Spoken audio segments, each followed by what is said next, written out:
What's up guys, welcome back to Fancy Goldfish Fanatics. Today we are getting some amazing corals for the monster marine tank, so make sure you stay tuned to find out more.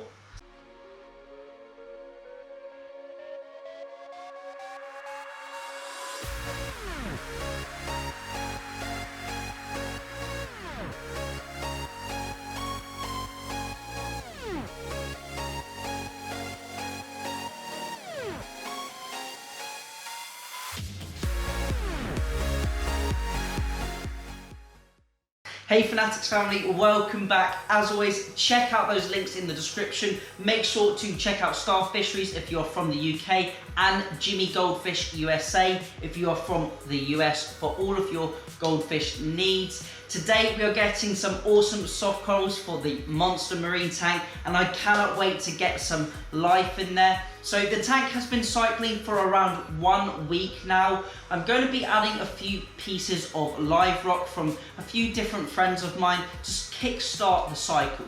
So any ammonia or nitrite spikes we get in the system will hopefully be smoothed out by the live bacteria that we're going to be adding on these live rocks that have already been established for many years in the other systems. Now this means that we can add our corals straight away and we will be getting quite a few different soft corals for the tank. So the soft corals are really easy to keep, they don't have too many requirements, and we will just cover the tank so it's a huge forest of different coloured corals, and then we can have the fish and all of the invertebrates moving and swimming in and around it.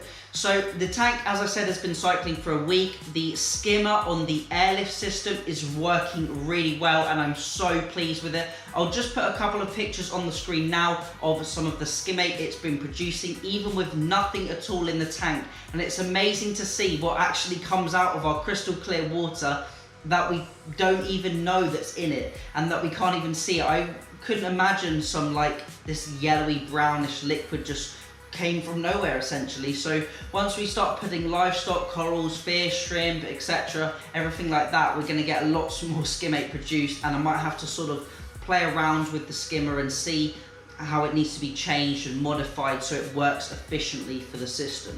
But without further ado, I'm going to head down onto the floor in front of the tank now. We're going to acclimate the corals, add them to the tank, and then hopefully after I will show you what it looks like.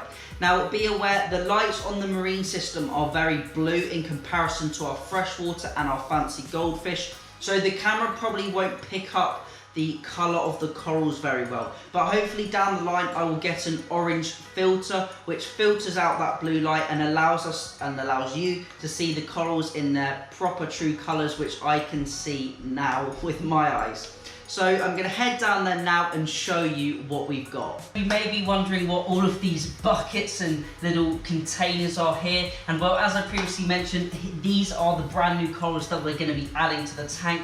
Luckily I've got many friends in the reefing game, so I've got loads of soft corals which we're going to add straight to the tank. Now I haven't spoken really too much about stocking this tank so far and what I'm actually going to put in it. And so far, I'm not going to let you know what the fish are going to be, but we're going to be doing a soft coral reef tank.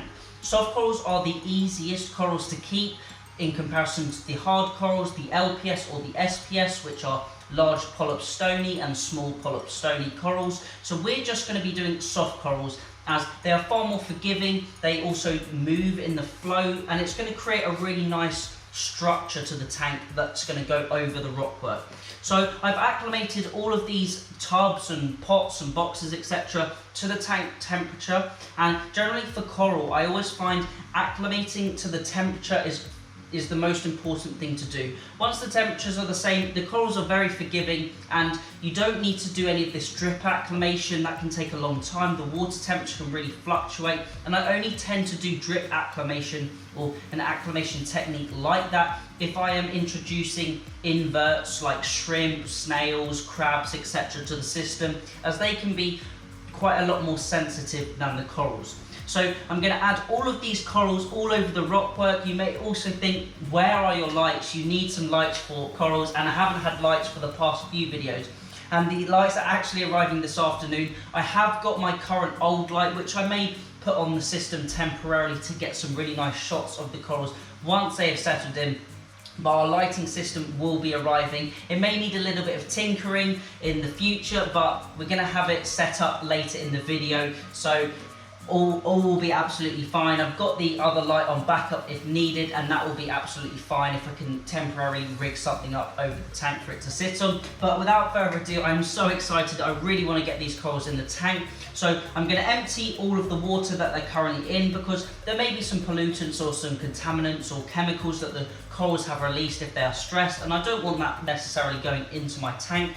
I have placed one neon green Kenya tree into the tank as sort of a tester coral. Nice and easy coral, super cheap, super hardy, and it seemed to have responded really well, especially without any light. The polyps are all open and it's looking pretty healthy, so I'm quite confident in adding the rest of these corals. So I'm gonna unbox them all now. I'll set the time lapse up. I've opened all of the lids on the tank and I'm gonna get adding them to the system. Here you can see me starting to unbag and unbox all of the corals and then slowly add them to the tank. Now, luckily I've got some 2-foot long stainless steel tweezers that I can maneuver the corals with and place them onto different areas of the rock. Now, the soft corals are very forgiving and they don't mind being in different light levels, so I don't have to worry too much about the light and flow as they are very adaptable. However, generally with corals, they prefer different levels of light and flow, so you need to think about that when placing them into the tank. Now, I've got the blue lights on and I've turned all the outside lights off, like the kitchen lights, so you can kind of see what the tank's looking like. It does look quite cloudy, but honestly it's not, it's completely clear.